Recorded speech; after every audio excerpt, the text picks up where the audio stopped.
De saint François de Sales, traité de l'amour de Dieu, livre 7, chapitre 13, que la très sacrée Vierge Mère de Dieu mourut d'amour pour son Fils. On ne peut quasiment pas bonnement douter que le grand saint Joseph ne fût trépassé avant la passion et mort du Sauveur,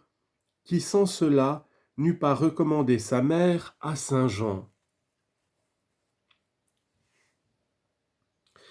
Et comment pourrait-on donc imaginer que le cher enfant de son cœur, son nourrisson bien-aimé, ne l'assistât à l'heure de son passage?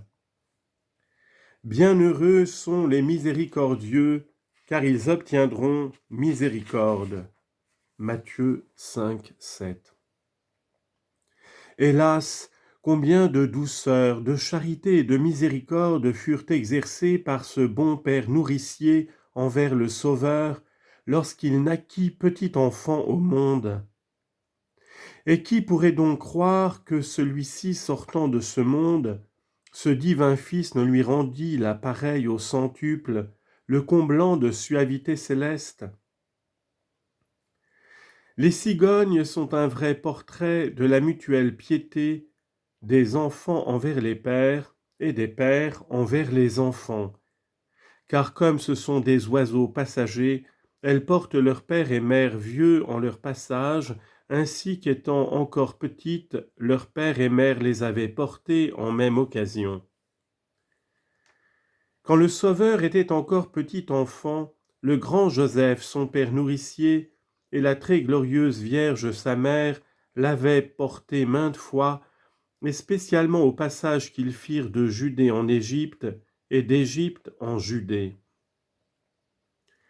Et qui doutera donc que ce Saint-Père, parvenu à la fin de ses jours, n'ait réciproquement été porté par son divin nourrisson au passage de ce monde en l'autre, dans le sein d'Abraham, pour de là le transporter dans le sien à la gloire le jour de son ascension? Un saint qui avait tant aimé en sa vie ne pouvait mourir que d'amour, car son âme ne pouvant à souhait aimer son cher Jésus entre les distractions de cette vie, et ayant achevé le service qui était requis au bas âge de celui-ci,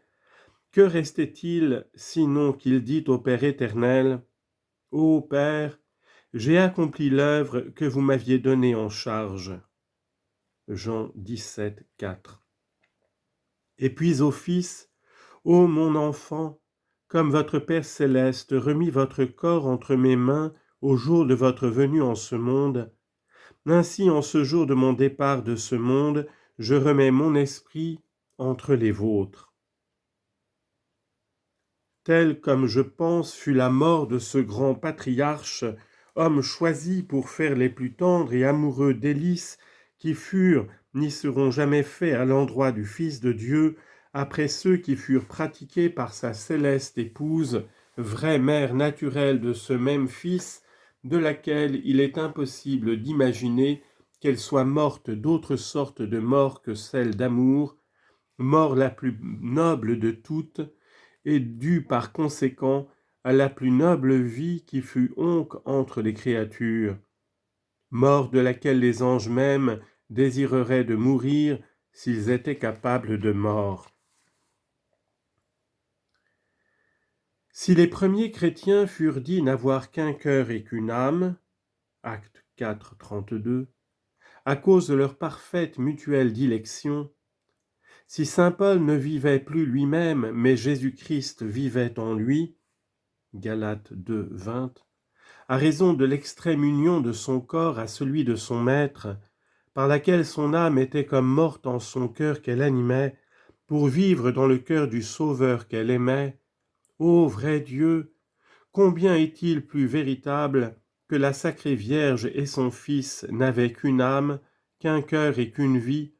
en sorte que cette sacrée mère, vivant, ne vivait pas elle, mais son Fils vivait en elle, mère la plus aimante et la plus aimée qui pouvait jamais être, mais aimante et aimée d'un amour incomparablement plus éminent que celui de tous les ordres des anges et des hommes,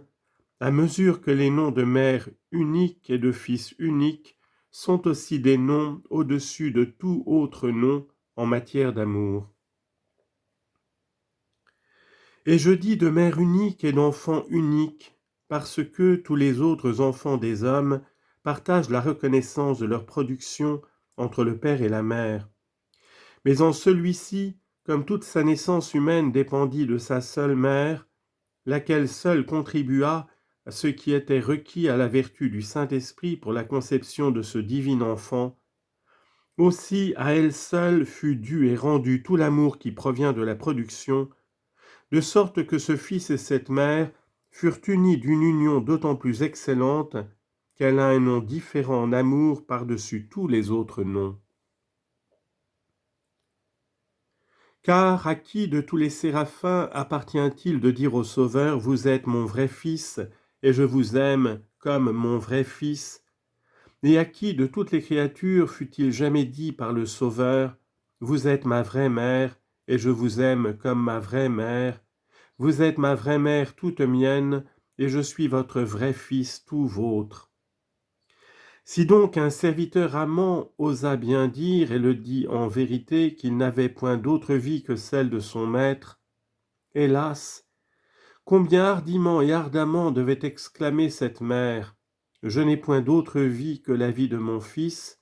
ma vie est toute en la sienne, et la sienne toute en la mienne,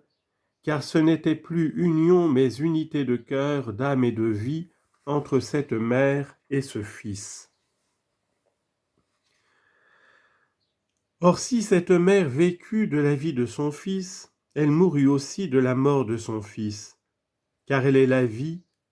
car quelle est la vie, telle est la mort.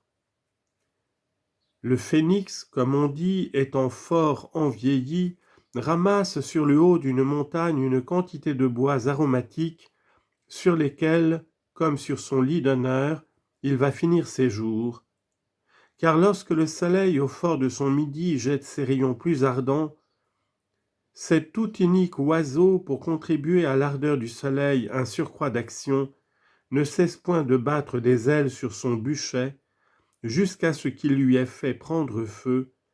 et brûlant avec lui, il se consume et meurt entre ses flammes odorantes.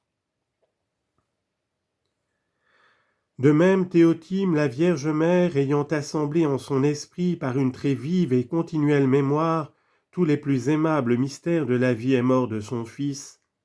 et recevant toujours à droit fil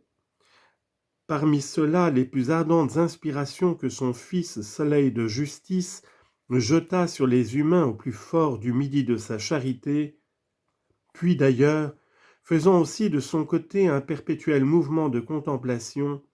enfin, le feu sacré de ce divin amour la consuma toute comme un holocauste de suavité, de sorte qu'elle en mourut, son âme étant toute ravie et transportée entre les bras de la dilection de son Fils. Ô mort amoureusement vitale, ô amour vitalement mortel. Plusieurs amants sacrés furent présents à la mort du Sauveur, entre lesquels ceux qui eurent le plus d'amour eurent le plus de douleur. Car l'amour alors était tout détrempé en la douleur, et la douleur en l'amour, et tous ceux qui, pour leur Sauveur, étaient passionnés d'amour, furent amoureux de sa passion et douleur. Mais la douce mère, qui aimait plus que tous, fut plus que tous outrepercée du glaive de douleur. La douleur du Fils fut alors une épée tranchante qui passa au travers du cœur de la mère, d'autant que ce cœur de mère était collé, joint et uni à son Fils d'une union si parfaite que rien ne pouvait blesser l'un qu'il ne navrât aussi vivement l'autre.